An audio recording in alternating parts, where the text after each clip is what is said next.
In Korea, when it's time to sit down for a delicious meal with friends or family, the whole process can turn into a beautiful ceremony full of meaning and respect.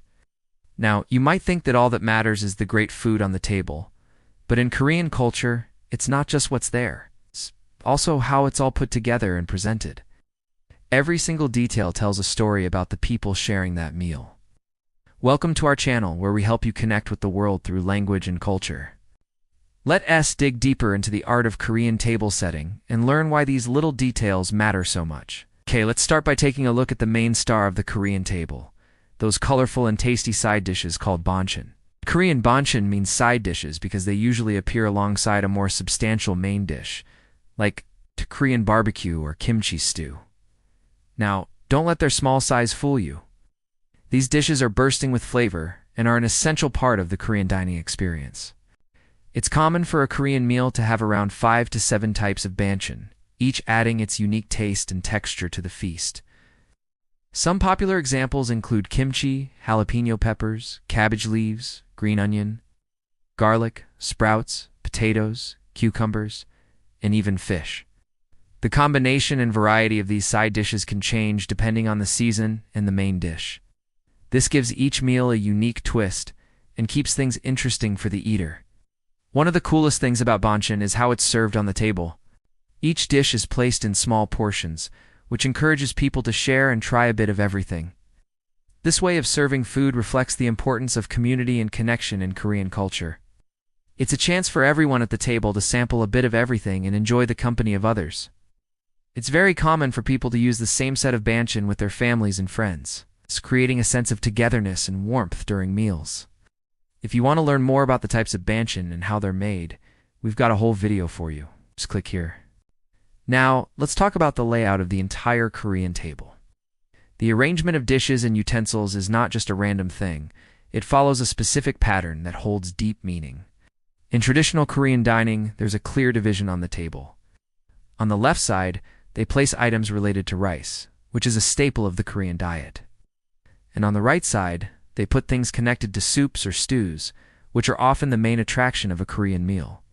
The center of the table is usually reserved for the main dish, like Korean barbecue or a flavorful chicken and potato stew. Around this central area, you'll find other essential components of the meal like kimchi, cabbage leaves, and perhaps some kimchi juice. The cabbage leaves are used as wraps for the main dish, allowing diners to create their own tasty bundles with meat, kimchi, jalapeno, and other goodies. Kimchi juice is a flavorful condiment that adds a tangy kick to any bite. It's made by fermenting cabbage, radish, and garlic, and is known for its distinctive sour taste. Here's another fun fact. You know how in some countries they use a knife and fork? Well, in Korea, they stick to using only chopsticks and spoons. Chopsticks are perfect for grabbing rice and other small bites, while the spoon is handy for soups and stews. Now, I'm sure you've seen chopsticks before, but there's something special about the way Koreans use them. First off, they're usually made from stainless steel, which is different from the wooden ones you might be used to seeing. These metal chopsticks are shiny and sleek, and they make a satisfying sound when you put them together. But that's not the only reason they're so popular. Stainless steel chopsticks are super easy to keep clean. After your meal, you can just rinse them off and reuse them again and again. They're also really durable, so you don't have to worry about breaking them. It's a big deal, considering that in Korea, people use the same set of chopsticks for every meal. It's common for families to pass down their chopsticks from one generation to the next, making them even more valuable and meaningful. And get this, in Korea, there's a special way to show respect to elders by the way you put your chopsticks down. When you're done eating, you're supposed to leave them in a special resting position. It's the tip of the chopstick that goes towards the person you're facing should point away from you, either towards the edge of the table or slightly towards the inside. This way shows that the sharp end is unpointing at anyone, and it's a way to show your back.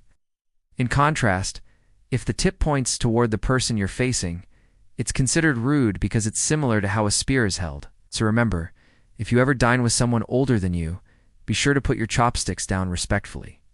Also, never stick your chopsticks straight up and down, because that reminds people of funeral rituals. Instead, tilt them slightly if you need to set them down vertically.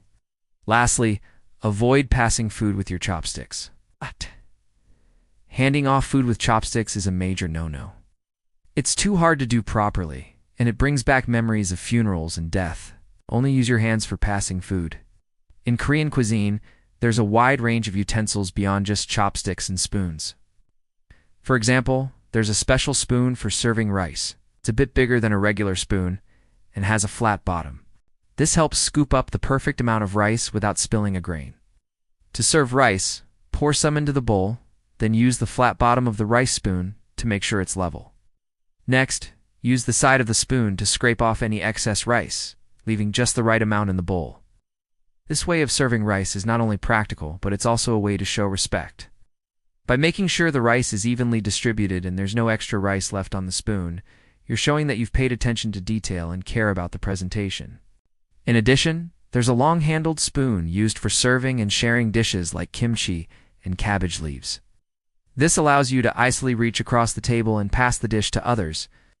There's also a short-handled spoon for individual servings of kimchi juice or other condiments. Using these specialized utensils is not only functional, but also adds to the overall dining experience, creating a sense of elegance and thoughtfulness. Next, let's talk about the colors and patterns on Korean plates and bowls. In Korean culture, the color of tableware is carefully chosen to make the food look as appealing as possible and to create a pleasant dining atmosphere. The most common color for rice bowls is white. White symbolizes cleanliness, purity, and is believed to bring a peaceful feeling to the eater.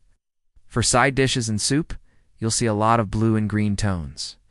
These colors are meant to complement the various dishes, while also being easy on the eyes.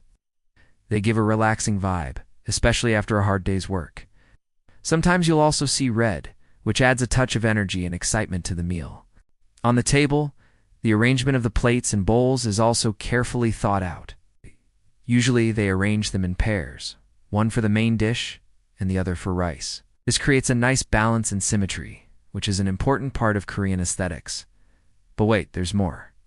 Traditional Korean ceramics often have beautiful designs and patterns that tell stories of nature and history. For instance, the Joseon Dynasty celadon, known for its elegant green glaze, showcases motifs inspired by the moon, clouds, and bamboo, reflecting a deep connection with nature. Meanwhile, the Pooncheongdae, with its white porcelain and cobalt blue designs, depicts scenes from daily life, folklore, and historical events, providing a glimpse into Korean society and beliefs. These intricate patterns not only add aesthetic value to the table setting, but also serve as a reminder of Korea's rich cultural heritage. Lastly, let's discuss the empty space or yeep in Korean table setting. Having empty space on the table is not just about aesthetics, it's a fundamental aspect of Korean dining etiquette. In Korean culture, there's a deep respect for the act of serving and being served. Leaving enough space on the table allows room for the server to present the dishes with grace and also provides a sense of balance to the overall table setting. It's important not to fill every inch of the table, because that shows a busy and cluttered life, which is not a good thing in Korean culture. A balanced and uncluttered table reflects order and composure, qualities highly valued in Korean society. And there you have it, a closer look into the captivating world of Korean table setting. From the mindful selection of side dishes to the precise placement of utensils, each element weaves together to create a symphony of flavors, respect, and cultural expression. Did you find this video helpful? Let us know in the comments below. And if you're eager to explore more about Korean culture, don't forget to subscribe. We've got lots of exciting content coming your way. Till then, happy dining and cultural exploration. Thanks for joining us today, and we'll see you next time.